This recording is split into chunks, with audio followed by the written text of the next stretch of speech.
Hi guys, ಮತ್ತೇನಪ್ಪ videos ಎಲ್ಲ ಮಾಡ್ತಾ ಇದ್ದಾರೆ ಅಂತ ಹೇಳಿ ಅಂದ್ಕೊಂಡಿದ್ದೀರಾ?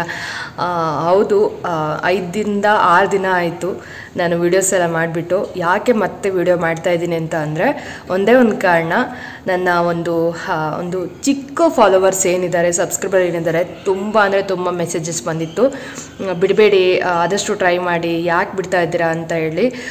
ನಿಮಗೆ ಚೆನ್ನಾಗಿ ವೀಡಿಯೋಸ್ ಎಲ್ಲ ಬರ್ತಾ ಇದೆ, ಬಟ್ ಯಾಕೆ ಬಿಡ್ತಾ ಇದ್ದೀರಾ, ಆದಷ್ಟು ಟ್ರೈ ಮಾಡಿ, ಬಿಡಬೇಡಿ, ದಯವಿಟ್ಟು ಬಿಡಬೇಡಿ ಅಂತ ಹೇಳಿ. ನಾನು ನಿಮಗೆ ಬೇಕಾದ್ರೆ ಒಂದು ಕಮೆಂಟ್ಸ್ ಕೂಡ ನೆಕ್ಸ್ಟ್ ಹಾಕ್ತೀನಿ, ಏನೇನೆಲ್ಲ ಕಮೆಂಟ್ ಮಾಡಿದ್ರಿ ಅಂತ ಹೇಳ್ಬಿಟ್ಟು. ಸೊ ಅದರಿಂದ ನಾನು ಮತ್ತೆ ವ್ಲಾಗ್ ಮಾಡಬೇಕು ಅಂತ ಅಂದ್ಕೊಂಡೆ. ಹಸ್ಬೆಂಡ್ ಕೂಡ ಇಲ್ಲೇ ಇದ್ದಾರೆ, ಸೊ ಅವ್ರನ್ನೂ ಕೂಡ ಅವ್ರ ಒಪಿನಿಯನ್ ಕೂಡ ಕೇಳ್ತೀನಿ ನಾನು. ಬರೀ ಸಬ್ಸ್ಕ್ರೈಬರ್ ಮಾತ್ರ ಯೂಟ್ಯೂಬಲ್ಲಿ ಮಾತ್ರ ನನಗೆ ಕಮೆಂಟ್ ಮಾಡಿಲ್ಲ, ನನ್ನ ವಾಟ್ಸಪ್ಪಲ್ಲಿ ಆಯಿತು, ನನ್ನ ವಿಡಿಯೋಸ್ ನೋಡಿದವರು ಕೂಡ ನನ್ನ ಕಾಂಟ್ಯಾಕ್ಟ್ ಮಾಡಿ ಕೂಡ ಕೇಳಿದ್ದಾರೆ, ಯಾಕೆ ಬಿಡ್ತಾ ಇದೆ, ಬಿಡಬೇಡ ಅಂತ ಹೇಳಿ. ಸುಮಾರು ಜನ ನನ್ನಿಂದ ತುಂಬ ದೂರ ಇರೋರು ವಿಡಿಯೋಸಾರು ನೋಡಿ ನಿಮ್ಮನ್ನು ಖುಷಿ ಪಡ್ತೀನಿ, ದಯವಿಟ್ಟು ಬಿಡಬೇಡಿ ಅಂತ ಹೇಳಿದರು. ಅದಕ್ಕೋಸ್ಕರ ನಾನು ಇನ್ನೊಂದು ಚಾನ್ಸ್ ತೊಗೊಂಡಿದ್ದೀನಿ. ನನಗೆ ನಿಜ ಹೇಳಬೇಕಂತ ಅಂದರೆ ಉಸಿರುಗಟ್ಟಿದ ಫೀಲಿಂಗ್ ಆಗ್ತಾಯಿತ್ತು. ಒಂದು ವಾರ ಆಯಿತು ಅಂತ ಅಂದ್ಕೊಂಡಿದ್ದೀನಿ. ಒಂದು 6 days ಆಯಿತು ವ್ಲಾಗ್ ಮಾಡಿದೆ. ಉಸಿರು ಕಟ್ಟುವಂಥ ಒಂದು ಸನ್ನಿವೇಶ. ಎಲ್ಲೆಲ್ಲೂ ಹೋಗ್ತಾ ಇರ್ತೀವಿ, ವೀಡಿಯೋಸ್ ಹಿಂಗೆ ಮಾಡೋಣ ಅಂತ ಎತ್ಕೊಳ್ತೀನಿ, ವೀಡಿಯೋಸ್ ಮಾಡೋಕ್ಕೆ ಯೂಟ್ಯೂಬ್ ಮಾಡ್ತಾ ಇಲ್ವಲ್ಲ ಮತ್ತೇನಕ್ಕೆ ಅಂತ ಬಿಟ್ಬಿಡ್ತೀನಿ. ಸೊ ಹಸ್ಬೆಂಡ್ ಕೂಡ ಬೈತಾ ಇದ್ರು, ಯಾಕೆ ಬಿಡ್ತೀಯಾ ಅಂತ ಹೇಳ್ಬಿಟ್ಟು. ಸೊ ಅವರು ಕೂಡ ಇಲ್ಲೇ ಇದ್ದಾರೆ, ಅವ್ರನ್ನೂ ಕೂಡ ನಿಮಗೆ ಹೇಳ್ತಾರೆ ಏನಂತ. ಸೊ ನನಗೂ ಕೂಡ ಅವ್ರು ಬೈದರು, ಯಾಕೆ ಬಿಡ್ತೀಯಾ ಅಂತ ಹೇಳಿ. ಸೊ ಬನ್ನಿ ಅವ್ರನ್ನೇ ಕೇಳೋಣ. ನೋಡಿ, ನಾನು ಯೂಟ್ಯೂಬ್ ಬಿಡಬೇಕಂತ ಮಾಡಿದ್ದೆ. ಸೊ ನೀವೇನು ಹೇಳಿದ್ರಿ ಅಂತ ಇವಾಗ ನನ್ನ ಒಂದು ಚಾನಲಲ್ಲಿ ಸಬ್ಸ್ಕ್ರೈಬರ್ಗೆ ಹೇಳಿ. Hi everyone. ಹಾಯ್, ಹೇಳಿ. 2 yearsಯಿಂದ ಮಾಡ್ತಾ ಇದೀಯಾ, ಒಳ್ಳೆ ಸಕ್ಸಸ್ಫುಲ್ಲಾಗಿ ಮಾಡ್ತಾ ಇದೀಯಾ, ಒಳ್ಳೆ ವ್ಯೂವರ್ಸ್ ಇದ್ದಾರೆ, ಸಬ್ಸ್ಕ್ರೈಬರ್ಸ್ ಇದ್ದಾರೆ, ಟೆನ್ಷನ್ ತಗೋಬೇಡ, ಆಲ್ ದ ಬೆಸ್ಟ್, ಕಂಟಿನ್ಯೂ ಮಾಡು. ಸೊ ಹಸ್ಬೆಂಡ್ ಕೂಡ ಅದನ್ನೇ ಹೇಳಿದರು, ನೋಡಿದ್ರಲ್ಲ. ಸೊ ಅವ್ರಿಗೆ ಕೂಡ ಅಷ್ಟೇ, ನಾನು ಯೂಟ್ಯೂಬ್ ಬಿಡೋದು ನಿಜ ಪ್ರಾಮಿಸ್ ಇಷ್ಟ ಇಲ್ಲ. ಸೊ ಯಾವುದ್ರಲ್ಲೂ ಒಂದರಲ್ಲೂ ಬ್ಯುಸಿ ಇದ್ದಾಳಲ್ಲ ಅವಳು ಕೂಡ ಅಂತೇಳಿ ಅಂದ್ಕೊಂಡಿದ್ರು. ಬಟ್ ನಾನು ಯೂಟ್ಯೂಬ್ ಬಿಟ್ಟೆ ಅಂತ ಹೇಳಿ ಗೊತ್ತಾದಮೇಲೆ ಅವರು ಕೂಡ ತುಂಬ ಬೈದರು ನನಗೆ, ಯಾಕೆ ಬಿಡ್ತಾ ಇದೀಯ, ಬಿಡಬೇಡ ಅಂತ ಹೇಳಿ. ಈ ಥರ ಸಪೋರ್ಟಿವ್ ಹಸ್ಬೆಂಡ್ ಯಾರಿಗೆ ಸಿಗ್ತಾರೆ ಹೇಳಿ. ಎಷ್ಟೋ ಜನ ಯೂಟ್ಯೂಬ್ ಬೇಡ ಅಂತೇಳಿ ಜಗಳ ಮಾಡಿದ್ದು ಇದೆ, ನಾನು ಕಿವಿಯಾರೆ ಕೇಳಿದ್ದೀನಿ, ಕಣ್ಣಾರೆ ನೋಡಿದ್ದೀನಿ. ಯೂಟ್ಯೂಬೆಲ್ಲ ಮಾಡೋದು ಬೇಡ, ವೀಡಿಯೋಸ್ ಎಲ್ಲ ಮಾಡಬೇಡ, ರೀಲ್ಸ್ ಎಲ್ಲ ಮಾಡಬೇಡ ಅಂತ ಹೇಳೋದು ಕೇಳಿದ್ದೀರಾ. ಸೊ ಇವರು ಫಸ್ಟ್ ಟೈಮ್ ಬಿಡಬೇಡ ಮಾಡು ಅಂತ ಹೇಳ್ತಾರೆ. ಯಾವುದಕ್ಕಾದ್ರೂ ಒಂದು ಸಪೋರ್ಟಿವ್ ಅಂತ ಇರಬೇಕು. ಸಪೋರ್ಟ್ ನನಗೆ ಎಲ್ಲ ಕಡೆಯಿಂದನೂ ಇದೆ, ಬಟ್ ನನಗೆ ಯಾಕೋ ವಿಡಿಯೋಸ್ ಮಾಡಬೇಕಂತ ಅನ್ನಿಸ್ಲಿಲ್ಲ. ಅದಕ್ಕೋಸ್ಕರನೇ ಸ್ಟಾಪ್ ಮಾಡಿದ್ದೆ 1 ವಾರ. ಸೊ ಯಾವುದೇ ಥರ ಇದು ಗಿಮಿಕ್ ಅಂತ ಏನಿಲ್ಲ. ಸೊ ನಿಜ ನಾನು ಸೀರಿಯಸ್ಲಿ ಯಾವುದೇ ಥರ ಗಿಮಿಕ್ ಮಾಡ್ತಾ ಇಲ್ಲ. ವ್ಯೂಸಿಗೋಸ್ಕರ ಆಯಿತು, ಆಮೇಲೆ ಸಬ್ಸ್ಕ್ರೈಬ್ ಆಗಲಿ ಅಂತ ಆಯಿತು, ಯಾವುದೋ ಒಂದು ಕನಿಕರ ಹುಟ್ಟಿಸ್ಗೋಸ್ಕರ ಈ ಥರ ವೀಡಿಯೋಸ್ ಮಾಡ್ತಾ ಇಲ್ಲ. ಸೊ ಅದು ನಿಜಾಗ್ಲೂ ನನಗೆ ಮಾಡಬೇಕಂತ ಅನ್ನಿಸ್ಲಿಲ್ಲ, ಸ್ಟಾಪ್ ಮಾಡಿಬಿಡೋಣ ಅಂತ ಅನ್ನಿಸ್ತು. ನಾನು ಹಸ್ಬೆಂಡಿಗೆ ಕೇಳಿದೆ, ಈಚೆ ಹೋದಾಗ ನಿಮ್ಮ ಜೊತೆ ನಾನು ಟೈಮ್ ಸ್ಪೆಂಡ್ ಮಾಡಲ್ಲಲ್ಲ, ಅದಕ್ಕೇನಾದರೂ ಹಂಗೆ ಅನ್ನಿಸ್ತಾ ಇದೆಯಾ ಅಂತ. ಅವ್ರು ಯಾವ ಥರನೂ ಆ ಥರ ಇಲ್ಲ, ಒಂದೊಂದು ಕ್ಲಿಪ್ಪಿಂಗ್ ತೊಗೊಳ್ತೀಯ, 1 ನಿಮಿಷ 2 ನಿಮಿಷ ಕ್ಲಿಪ್ಪಿಂಗ್ ತೊಗೊಳ್ತೀಯ, ಅದು ಬಿಟ್ಟರೆ ಫುಲ್ ಟೈಮ್ ನಮ್ಮ ಜೊತೆನೇ ಇರ್ತೀಯ, ಮತ್ತೇನು ಅಂತ ಹೇಳಿದ್ರು. ಸೊ ಆ ಥರ ನಾವೇನು ಅಂದ್ಕೊಂಡಿಲ್ಲ, ನೀನು ಆ ಥರ ಅಂದ್ಕೋಬೇಡ ಅಂತ. ಸೊ ಹಾಗೆ ಅವರು ಕೂಡ ಅದನ್ನೇ ಹೇಳಿದರು, ನಿನಗೆ ಕೂಡ ಪ್ರಾಬ್ಲಮ್ ಅಂದರೆ ಆಗ್ತಾಯಿಲ್ಲ ಅಂತ ಅಂದರೆ ತುಂಬ ದಿನಕ್ಕೊಂದು ಅಂತ ಅನ್ನಲ್ಲ, 2 ದಿನಕ್ಕೊಂಥರ ವೀಡಿಯೋನ ಹಾಕು, ಪರವಾಗಿಲ್ಲ, ದಿನ ಒಂದು ಹಾಕಬೇಕಂತ ಏನಿಲ್ಲ, ಆ ಥರ ಹಾಕು, ವ್ಯೂಸ್ ಬರಲಿ ಬಿಡಲಿ, ನಿನ್ನ ಏನು ಇಷ್ಟು ವರ್ಷ ಮಾಡ್ಕೊಬಂದಿದ್ದೀವಿ, ಯಾಕೆ ಬಿಡ್ತೀಯ ಅಂತ ಹೇಳಿದ್ರು. ಸೊ ಅದಕ್ಕೋಸ್ಕರ ಮತ್ತೆ ನಾನು ಸ್ಟಾರ್ಟ್ ಮಾಡೋಣ ಅಂದ್ಕೊಂಡಿದ್ದೀನಿ. ಆದಷ್ಟು ಒಳ್ಳೊಳ್ಳೆ ಕಂಟೆಂಟ್ ಕೊಡೋಕ್ಕೆ ಆದಷ್ಟು ಟ್ರೈ ಮಾಡ್ತೀನಿ. ಮತ್ತೇನಿಲ್ಲ, ಇಷ್ಟೇ ಇವತ್ತಿನ ಒಂದು ವ್ಲಾಗ್ದು. ಸೊ ದಯವಿಟ್ಟು ಏನೋ ಅಂದ್ಕೋಬೇಡಿ, ಇಷ್ಟ ಆದರೆ ವ್ಲಾಗ್ ನೋಡಿ, ಇಲ್ಲ ಅಂತ ಅಂದರೆ ಬಿಡಿ ಅಷ್ಟೇ. ಯಾರಿಗೂ ಫೋರ್ಸ್ ಮಾಡಿ ವಿಡಿಯೋ ನೋಡಿ ಅಂತ ಹೇಳೋಕ್ಕಾಗಲ್ಲ, ಸಬ್ಸ್ಕ್ರೈಬ್ ಮಾಡಿ ಅಂತ ಹೇಳೋಕ್ಕಾಗಲ್ಲ. ಸೊ ಅವ್ರವ್ರದ್ದು ಅನಿಸಿಕೆ ಅಭಿಪ್ರಾಯ ಅಷ್ಟೇ. ಓಕೆ, ಬನ್ನಿ, ಮತ್ತು ನಾನು ನಾಳೆಯಿಂದ ಫ್ರೆಶ್ ಆಗಿ ವ್ಲಾಗ್ನ ಸ್ಟಾರ್ಟ್ ಮಾಡ್ತೀನಿ. ಸೊ ಇವತ್ತಿಂದು ಕ್ಲಿಯಾರಿಟಿ ಇಷ್ಟೊಂದು ಆಯ್ತು ಇವತ್ತು. ಸೊ ನಾಳೆ ಬೆಳಗ್ಗೆಯಿಂದ ನಾನು ಒಂದು ಫ್ರೆಶ್ ಮೋಡಿಂದ ವ್ಲಾಗ್ನ ಸ್ಟಾರ್ಟ್ ಮಾಡ್ತೀನಿ. ಓಕೆ, ನಾನು ನಿಮಗೆಲ್ಲ ಇಷ್ಟ ಆಗುತ್ತೆ ಈ ವಿಡಿಯೋಸ್ ಅಂದ್ಕೊಂಡಿದ್ದೀನಿ. ಇಷ್ಟ ಆದರೆ ಲೈಕ್, ಶೇರ್, ಕಮೆಂಟ್ ಮಾಡಿ, ತಪ್ಪದೆ ಚಾನಲ್ಗೆ ಸಬ್ಸ್ಕ್ರೈಬ್ ಮಾಡ್ಕೊಳ್ಳಿ. ಇದೇ ವಿಡಿಯೋಗೆ ಅಟ್ಯಾಚ್ ಮಾಡಿಬಿಟ್ಟು ನಾಳೆ ಒಂದು ವ್ಲಾಗ್ನ ಫ್ರೆಶ್ ಆಗಿ ನಾನು ಸ್ಟಾರ್ಟ್ ಮಾಡ್ತೀನಿ.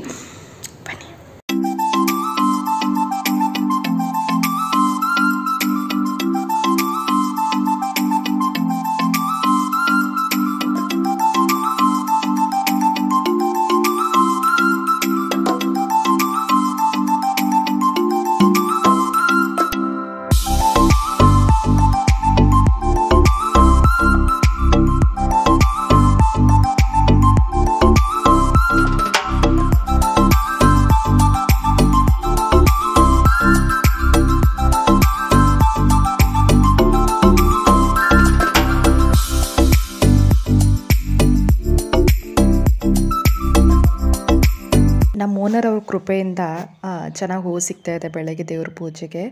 ಸೊ ಅವ್ರು ಇನ್ನೂ ಬಂದಿಲ್ಲ, ಬಂದಮೇಲೆ ಅವ್ರು ಕಿತ್ಕೊಳ್ತಾರೆ. ನಾನು ಬೆಳಗ್ಗೆ ಮತ್ತು ಸಂಜೆ 2 ಟೈಮ್ ನೀರು ಹಾಕ್ಬಿಟ್ಟು, ಇವಾಗಂತೂ ಸಿಕ್ಕಾಪಟ್ಟೆ ಬಿಸಿಲಿದೆ, ಆಚೆ ಹೋಗೋಕ್ಕೆ ಆಗಲ್ಲ. ಅದರಲ್ಲೂ ಬಿಸಿಲಲ್ಲಿ ಇಡೀ ದಿನ ಈ ಥರ ಬಿಸಿಲಲ್ಲೇ ಇರುತ್ತೆ ಗಿಡಗಳು, ಅದಕ್ಕೋಸ್ಕರ 2 ಟೈಮ್ ನೀರು ಹಾಕ್ತೀನಿ. ಸೊ ಹಾಗೆ ಸ್ವಲ್ಪ ಮಳೆ ಬರೋ ಥರ ಮೇಲ್ಗಡೆಯಿಂದ ಸಿಂಸಿದ್ರೆ ಸಾಕು, ತುಂಬ ಚೆನ್ನಾಗೆಲ್ಲ ಹೂವು ಬಿಡುತ್ತೆ. ಸೊ ಇವತ್ತು ಸ್ವಲ್ಪ ಚೆನ್ನಾಗಿ ಹೂವು ಎಲ್ಲ ಬಿಟ್ಟಿತ್ತು, ಅದನ್ನೆಲ್ಲ ಕುಯ್ಕೊಂಡು ದೇವ್ರ ಪೂಜೆಗೆ ಅಂತ ತೊಗೊಬಂದೆ. ಸೊ ಸಂಡೇ ಸ್ಯಾಟರ್ಡೇ ಎಲ್ಲ ಕುಯ್ಯೋದಿಲ್ಲ ನಾನು, ಬೇರೆ ಟೈಮಲ್ಲೆಲ್ಲ ಕುಯ್ಕೊಳ್ತೀನಿ.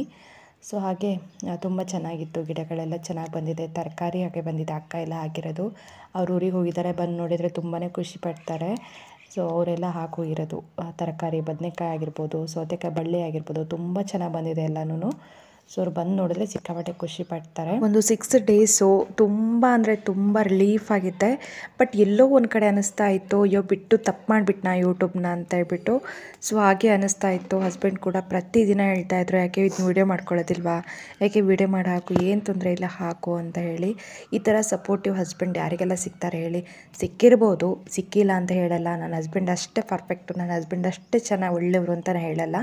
ಎಲ್ಲ ಅವ್ರವ್ರ ಹಸ್ಬೆಂಡು ಎಲ್ಲ ಅವರವರಿಗೆ ಬೇಕಾದ ಥರ ಇರ್ತಾರೆ. ಬಟ್ ನನ್ನ ಹಸ್ಬೆಂಡ್ ಸ್ವಲ್ಪ ಡಿಫ್ರೆಂಟಾಗಿ ನನಗೆ ಈ ಥರ ಸಪೋರ್ಟಿವ್ ಆಗಿದ್ದಾರೆ ಅಂತಲೇ ಹೇಳ್ಬೋದು. ಸೊ ಮತ್ತು ನಾನು ಫೈನಲಿ ಯೂಟ್ಯೂಬನ್ನ ಸ್ಟಾರ್ಟ್ ಮಾಡಿದ್ದೀನಿ. ಆದಷ್ಟು ನಿಮ್ಮ ಸಪೋರ್ಟ್ ನನಗೆ ತುಂಬಾ ಮುಖ್ಯ. ಯಾರೆಲ್ಲ ಚಾನಲ್ನ ಸಬ್ಸ್ಕ್ರೈಬ್ ಮಾಡ್ಕೊಳ್ತಾ ನೋಡ್ತಾ ಇದ್ದರೆ ದಯವಿಟ್ಟು ಚಾನಲ್ಗೆ ಸಬ್ಸ್ಕ್ರೈಬ್ ಮಾಡ್ಕೊಳ್ಳಿ. ವಿಡಿಯೋ ನೋಟಿಫಿಕೇಷನ್ ಬಂದ ತಕ್ಷಣ ಆನ್ ಮಾಡಿಕೊಂಡು ವಿಡಿಯೋಸ್ ನೋಡಿ, ಅದು ಫ್ರೀ ಇದ್ದರೆ ಮಾತ್ರ. ನೀವು ಎಲ್ಲ ಕೆಲಸ ಬಿಟ್ಬಿಟ್ಟು ನಾನು ವಿಡಿಯೋಸೇ ನೋಡಿ ಅಂತ ಹೇಳೋಕ್ಕಾಗಲ್ಲ. ಫ್ರೀ ಟೈಮಲ್ಲಿ ನೋಡಿ, ಇಷ್ಟ ಆದರೆ ಲೈಕ್ ಮಾಡಿ, ಶೇರ್ ಮಾಡಿ, ತಪ್ಪದೆ ಚಾನಲ್ಗೆ ಸಬ್ಸ್ಕ್ರೈಬ್ ಮಾಡ್ಕೊಳ್ಳಿ. ಸಬ್ಸ್ಕ್ರೈಬ್ ಮಾಡ್ಕೊಳ್ಳೋದ್ರಿಂದ ನನಗೇನು ಅಮೌಂಟ್ ಬರೋದಿಲ್ಲ, ನಾನು ಹಾಕೋ ವಿಡಿಯೋಸ್ ನಿಮಗೆ ನೋಟಿಫಿಕೇಷನಲ್ಲಿ ಬರುತ್ತೆ, ಅದನ್ನ ಕ್ಲಿಕ್ ಮಾಡಿ ನನ್ನ ವಿಡಿಯೋಸ್ ನೀವು ನೋಡ್ತೀರಾ ಅಷ್ಟೇ. ಓಕೆನಾ? ಓಕೆ ಬನ್ನಿ. ಹಾಗೆ ಸೌತೆಕಾಯಿ ಕೂಡ ಬಿಟ್ಟಿತ್ತು. ಸೊ ಅದೇನಾಯ್ತು ಅಂತಂದರೆ, ಇದು ನಾನು ಆಲ್ರೆಡಿ ಇದು ಗುರುವಾರದ ವ್ಲಾಗ್ ಆಗಿರುತ್ತೆ. ನಾನಿವಾಗ ನೆಕ್ಸ್ಟ್ ಮಂಗಳವಾರ ಸೋಮವಾರ ಹಾಕ್ತೀನಿ, ಸೋಮವಾರ ಅಥವಾ ಮಂಗಳವಾರ ಹಾಕ್ತೀನಿ ವಿಡಿಯೋನ. ಸೊ ಅಷ್ಟರೊಳಗೆ ಏನಾಯಿತು ಅಂತಂದರೆ, ಸೌತೆಕಾಯಿನ ಹೆಗ್ಣ ತಿನ್ಕೊಂಡು ಹೋಗ್ಬಿಟ್ಟಿದೆ. ಸೊ ಚೆನ್ನಾಗಿತ್ತು, ಬಂದರೆ ಅವ್ರು ನೋಡ್ತಾರೆ, ಖುಷಿ ಆಗ್ತಾರೆ ಅವರು ಅಂದ್ಕೊಂಡೆ. ಬಟ್ ಹೆಗ್ಣ ತಿಂದುಬಿಟ್ಟಿತ್ತು. ಸೊ ಬೇಜಾರಾಯಿತು. ಓಕೆ. ಆಮೇಲೆ ಮಲ್ಲಿಗೆ ಹೂವು ಕೂಡ ಬಿಡ್ತಾ ಇದೆ ಈಗ. ಪಾಪ ಅಕ್ಕ ಇದ್ದಿದ್ರೆ ದೇವ್ರಿಗಾರು ಇಡ್ತಿದ್ರು. ಪಾಪ ಅವರು ಪ್ರೀತಿಯಿಂದ ಹಚ್ಕೊಂಡಿರ್ತಾರೆ. ನಂಗೆ ಕುಯ್ಕೋವಾಗ ಏನೋ ಒಂಥರ ಅನಿಸುತ್ತೆ. ಬಟ್ ಅವರೇ ನೀರು ಹಾಕ್ಬಿಟ್ಟು ನೀವೇ ಕುಯ್ಕೊಳ್ಳಿ, ನಾ ಪೂಜೆ ಇಡಲ್ಲ, ಮನೇಲಿ ಯಾರೂ ಇರಲ್ಲ ಅಂತ ಹೇಳೋದಕ್ಕೆ ಕುಯ್ಕೊಳ್ತಾ ಇದ್ದೀನಿ ಅಷ್ಟೇ. ಸೊ ತುಂಬ ಚೆನ್ನಾಗಿದೆ ಹೂವಿನ ಗಿಡಗಳಲ್ಲೆಲ್ಲ, ಯಾರ ದೃಷ್ಟಿ ಮಾಡಬೇಡಿ. So sorry ಈಗಂದೆ. ಓಕೆ ಬನ್ನಿ, ಇವತ್ತಿನ ಬ್ಲಾಗ್ ಬಂದು ಗುರುವಾರದ ಬ್ಲಾಗ್ನ ಸ್ಟಾರ್ಟ್ ಮಾಡಿದೆ ನಾನು.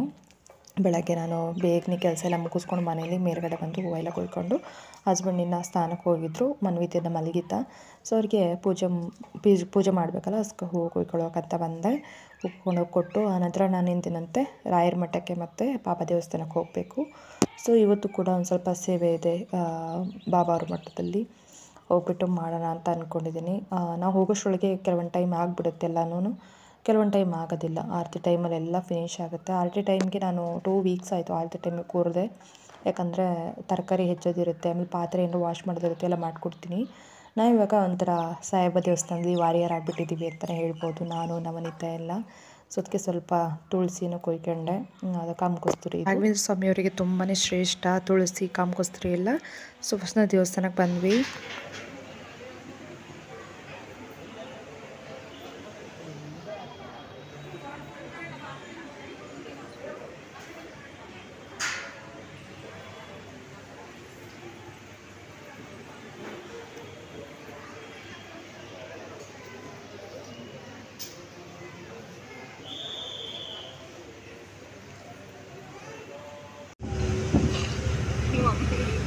ಬಿಡಲೇ ಏನೋ ಮಾತಾಡ್ತಿದ್ರಲ್ಲ, ಆರತಿ ಬಗ್ಗೆ ಮಾತಾಡ್ತಾರೆ. ಆರತಿ ಸಾಯಿಬಾಬಾ ಹೇಳು ಹೇಳು ಮರು.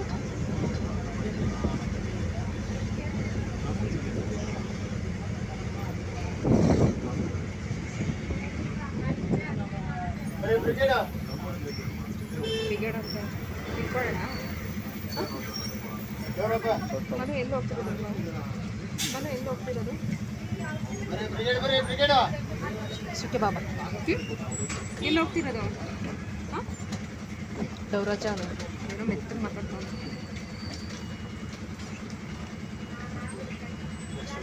ಆರತಿ ಸಾಯಿಬಾಬಾ ಜೋರಾಗಿ ಹೇಳು. ಆರತಿ ಸಾಯಿಬಾಬಾ ಜೋರು ಕೇಳು.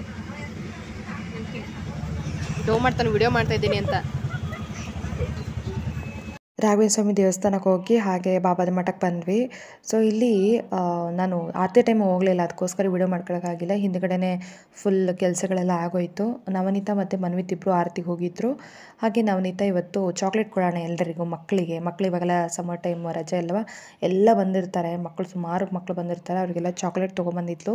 ಮನ್ವಿತನ ಕರ್ಕೊಂಡು ಹೋಗಿ ಮನ್ವಿತನ ಕೈಲೇ ಕೊಡಿಸ್ತಾ ಇದ್ಲು. ಸೊ ಫೈನಲಿ ಇವತ್ತಿನ ಗುರುವಾರದ ವ್ಲಾಗ್ ಈ ಥರ ಇತ್ತು. ಮತ್ತು ನಾನು ಫ್ರೆಶ್ ಆಗಿ ವ್ಲಾಗ್ನ ಸ್ಟಾರ್ಟ್ ಮಾಡಿದ್ದೀನಿ. ನೀವೆಲ್ಲ ಸಪೋರ್ಟ್ ಇರುತ್ತೆ ಅಂತ ಅಂದ್ಕೊಂಡಿದ್ದೀನಿ ಕೂಡ. ಹಾಗೆ ನವನೀತು ಕೂಡ ಬೈತಾ ಇದ್ಲು, ಯಾಕಕ್ಕ ಬಿಡ್ತಾ ಇದ್ದೀರಾ, ಬಿಡಬೇಡಿ ಅಂತ. ಅವ್ರು ತಂಗಿದಿರಾಯಿತು ಎಲ್ಲರೂ ಕಮೆಂಟ್ ಮಾಡಿದರು ಕೂಡ, ಅಕ್ಕ ಬಿಡಬೇಡಿ ಪ್ಲೀಸ್ ಅಂತ ಹೇಳಿ. ಸೊ ಡೋಂಟ್ ಗಿವ್ ಅಪ್ ಅಂತ ಹೇಳಿ ಎಷ್ಟು ಜನ ಹೇಳಿದ್ದಾರೆ ಅಂತ ಅಂದರೆ, ಅದು ನಾನು ಅಷ್ಟೊಂದು ರೆಸ್ಪಾನ್ಸ್ ಬರುತ್ತೆ ಅಂತ ನಿಜವಾಗ್ಲೂ ಅಂದ್ಕೊಂಡಿರಲಿಲ್ಲ. ಅಷ್ಟೊಂದು ಪಾಸಿಟಿವ್ ರೆಸ್ಪಾನ್ಸ್ ಬಂತು. ಕೆಲವೊಬ್ಬರು ಲೈಕ್ ಮಾಡಿದ್ರು ಆ ವಿಡಿಯೋಸ್ಗೆ ಅಂತ. ಅಂದರೆ ಓಕೆ, ನೀನು ಲೈಕ್ ಮಾಡಿದ ತಪ್ಪಂತ ಅಲ್ಲ, ಬಟ್ ಕೆಲವೊಂದಿಷ್ಟು ಜನ ಕಮೆಂಟಲ್ಲೂ ನೋಡಿರ್ಬೋದು ನೀವು, ಆ ಹಿಂದಿನ ಕಮೆಂಟ್ ಹೋಗಿ ನೋಡಿ ತೆಗೆದು. ಸೊ ಅಲ್ಲೂ ಕೂಡ ಹಾಕಿದ್ರೆ ನೀನು ಹೋಗಿದ್ದೇ ಒಳ್ಳೆಯದಾಯಿತು ಅಂತ. ಸೊ ಆ ಥರದ್ದೇನು ಇರಿಟೇಷನ್ ಆಗಿ ಅಂತ ವೀಡಿಯೋಸ್ ಏನು ಹಾಕಿಲ್ಲ ನಾನು, ನನಗೆ ಗೊತ್ತಿದ್ದಂಗೆ. ಸೊ ನಿಮಗೂ ಕೂಡ ಆ ಥರ ಅನಿಸಿದ್ರೆ ದಯವಿಟ್ಟು I am so sorry. So okay, ಇವತ್ತಿನ ವ್ಲಾಗ್ ಈ ಥರ ಇತ್ತು. ಇನ್ಮೇಲೆ ಫ್ರೆಶ್ ಆಗಿ ವ್ಲಾಗ್ನ ಸ್ಟಾರ್ಟ್ ಮಾಡ್ತೀನಿ. ಆದಷ್ಟು ನನ್ನ ಕೈಲಾದಷ್ಟು ನಾನು ಬೆಸ್ಟ್ ಕೊಡೋಕ್ಕೆ ಆದಷ್ಟು ಟ್ರೈ ಮಾಡ್ತೀನಿ. ಓಕೆ ಫ್ರೆಂಡ್ಸ್, ಮತ್ತೆ ಬೇರೆ ಜೊತೆ ಸಿಗ್ತೀನಿ. ಅದಕ್ಕೆ ನಮಸ್ಕಾರ, ಟೇಕ್ ಕೇರ್, ಬಾಯ್.